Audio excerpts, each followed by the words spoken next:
Hello दोस्तों, मैं आकाश कुमार आ गया हूँ सीडीपी का चैप्टर 1 का अभिवृद्धि और विकास। ये टॉपिक दूसरा है, बाल विकास के सिद्धांत। तो वीडियो में आगे बढ़ने से पहले आप चैनल को सब्सक्राइब नहीं किए तो चैनल को सब्सक्राइब कर लीजिए। ये वीडियो देखने के बाद लाइक कर लीजिएगा अच्छा लगेगा तो, और कैसा ये वीडियो लगा ये आप कमेंट में बता सकते हैं हमें। इससे हमें खुशी मिलती है कि हाँ आपको कितना अच्छा लगा है। अगर आप अच्छा बोलते हैं तो हमें भी अच्छा लगता है और अच्छे से बनाएंगे और मेहनत इस पर करेंगे क्या। तो चलिए वीडियो में आगे बढ़ते हैं। पहला है सामान्य प्रतिमान का सिद्धांत। इस सिद्धांत को हॉर्लॉक ने दिए थे। इस सिद्धांत के अनुसार प्रत्येक जाति अपने जाति का अनुसरण करती है। देखिए, मानव का बच्चा मानव ही होगा, चाहे वो इंडिया में हो, चाइना में हो, या फिर पूरा वर्ल्ड में कहीं भी, पूरे विश्व में कहीं भी है ना। उसके चाइना में भी है, देखिए भले ही वो अलग दिखता है लेकिन उसके भी 2 पैर है, 2 आँख है। ऐसे ही जो मानव का बच्चा है वो मानव जैसा ही दिखेगा। ऐसा नहीं है कि वो हाथी की तरह दिख जाएगा। मतलब इंडिया में इंसान के 2 पैर है और कहीं और चले जाइए तो उसको 4 पैर है, ऐसा नहीं है। तो इसीलिए सामान्य प्रतिमान का सिद्धांत कहता है कि प्रत्येक जाति है ना अपने जाति का ही अनुसरण करती है। अब दूसरा है दिशा का सिद्धांत। ठीक है, दिशा का सिद्धांत, इस सिद्धांत को चार्ल्स डार्विन ने दिए थे। इस सिद्धांत के अनुसार जब विकास सिर से पैर की तरफ होता है तो सेफेलोकोडल, जब विकास मध्य से बाहर की ओर होता है तो प्रॉक्सिमोडिस्टल बोला जाता है। इसीलिए कहते हैं कि विकास क्रमिक होता है। देखिए,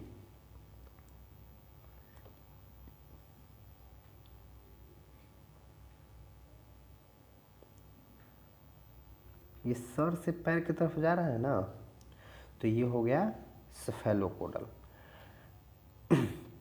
वहीं पे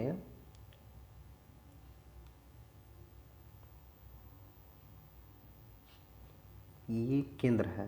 ठीक है, ये केंद्र है, केंद्र से बाह्य की ओर ऐसे इधर जाएगा तो ये हो जाएगा प्रॉक्सिमोडिस्टल। ठीक है, अब है निरंतरता का सिद्धांत। निरंतरता का सिद्धांत, तो इस सिद्धांत को स्किनर दिए थे। विकास कभी न रुकने वाली प्रक्रिया है तथा जीवन प्रयत्न चलने वाली प्रक्रिया है। यह माँ के गर्भ से कब्र तक चलती है। सिर्फ इसकी गति कभी तेज तो कभी मंद होती है। अब देखिए, विकास है ना कभी न रुकने वाली प्रक्रिया है। विकास शुरू से जैसे गर्भ में होता है ना, तब से लेकर के और कब्र तक, यानी मरते तक उसका विकास होता रहता है। इसकी गति है ना जो कभी तेज तो कभी धीमी, कभी तेज तो कभी धीमी होती रहती है। बस इतना ही होता। अब है अगला सामान्य से विशिष्ट का सिद्धांत। इस सिद्धांत को चार्ल्स स्पीयरमैन दिए थे। हमारा विकास सदैव सामान्य से विशिष्ट की ओर चलता है, विशिष्ट से सामान्य की ओर नहीं चलता है। जैसे देखिए, कोई बच्चा होता है तो पहले उसको अगर बेड पे लेटा दीजिए तो लेटा हुआ हाथ पैर झमार रहा है, ठीक है। उसके बाद वो धीरे धीरे बेड पे ही बैठना स्टार्ट कर देता है।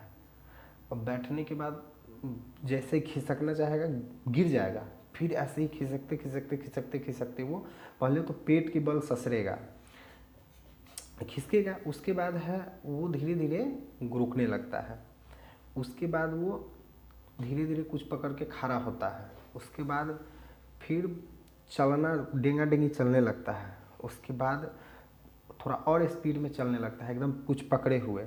उसके बाद चलना, उसके बाद दौड़ना होता है। तो वही सामान्य से विशिष्ट का सिद्धांत कहता है विकास सदैव सामान्य से विशिष्ट की ओर चलता है, विशिष्ट से सामान्य की ओर नहीं। अगला है पूर्वानुमान का सिद्धांत। पूर्वानुमान का सिद्धांत है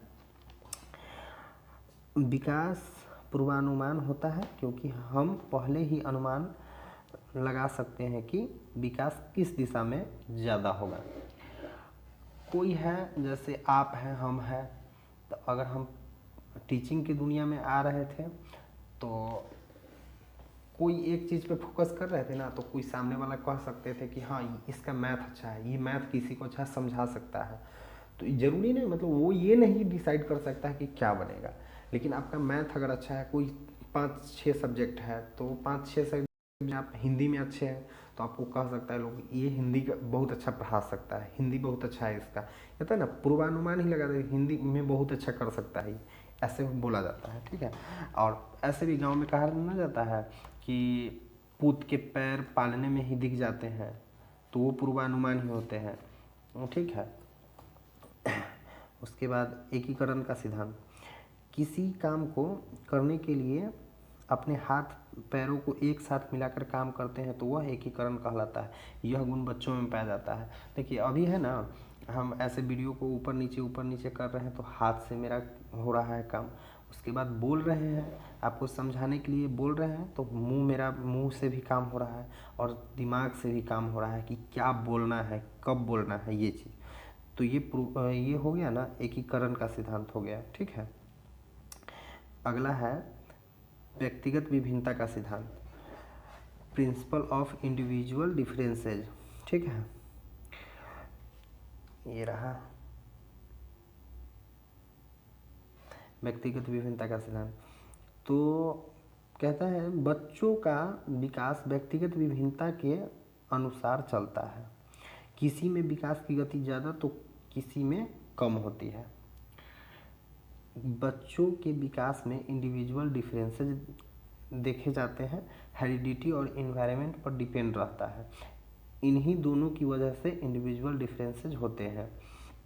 देखिए इसका सबसे बढ़िया एग्जांपल है जुड़वा फिल्म, जो पहले सलमान खान का आया हुआ था और दूसरा में वरुण धवन का। तो वो है ना जुड़वा, एक ही बच्चे वो दोनों बच्चे एक ही बाप के होते हैं। ठीक है, वो अच्छे परिवार से होते हैं, लेकिन एक बच्चा रह जाता है उसके पास जो जिसका वो अपना होता है, और एक बच्चा चला जाता है डाकू के पास जो चोर उर होता है। तो वो चोर के पास जो चला जाता है वो चोर ही बनता है, और जो अच्छे व्यक्ति के पास रहता है, जो अपने माता पिता के पास रहता है, वो अच्छे बन जाता है। क्यों? क्योंकि ये हेरिडिटी और इन्वायरमेंट पे डिपेंड होता है विकास, जो आप कहाँ पे हैं, कैसा है, किस, जैसे आप ही सोचिए ना, आप अगर 2 भाई हैं ना, आप गांव में रह रहे हैं, आपके भाई छोटा है या बड़ा है, वो कहीं बाहर में रह रहा है, तो उसके में और आप में बहुत का ज़मीन आसमान का फ़र्क हो जाएगा। या अगर आपके बच्चे होंगे, अगर गांव में आप रह रहे हैं, आपके बच्चे भी गांव में रहेंगे, तो आपके बच्चे में और आपके भाई जो बम्बई रह रहे हैं, पुणे रह रहे हैं, कहीं फॉरेन कंट्री रह रहे हैं, तो उनके बच्चे में, दोनों में आपका, हम लोग का है तो इंग्लिश उतना अच्छा नहीं होता है, लेकिन जो बाहर रहते हैं, जो फॉरेन कंट्री रहते हैं, उनका इंग्लिश अच्छा होता है।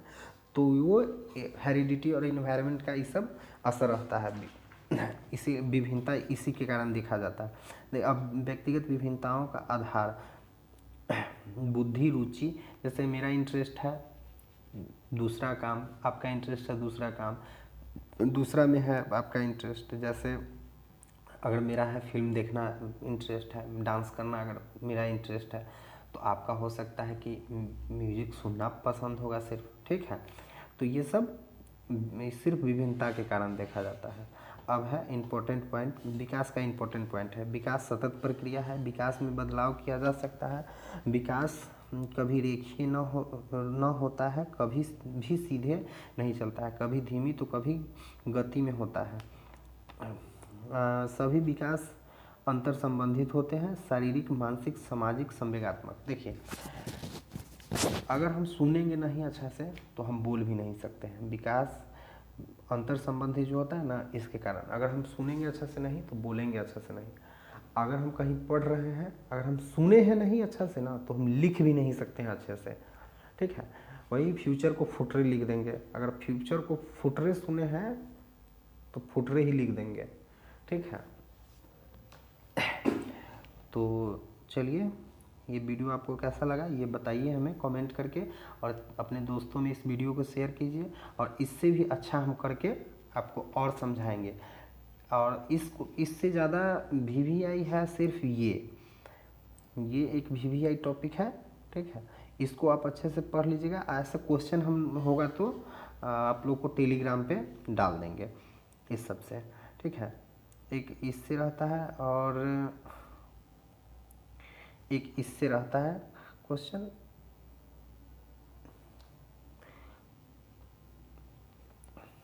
और इससे तो हर एक बार क्वेश्चन रहता है सीटेट में। इससे ये आप कभी भी है ना, इसको थोड़ा सा ज़्यादा ध्यान दे लीजिए बस।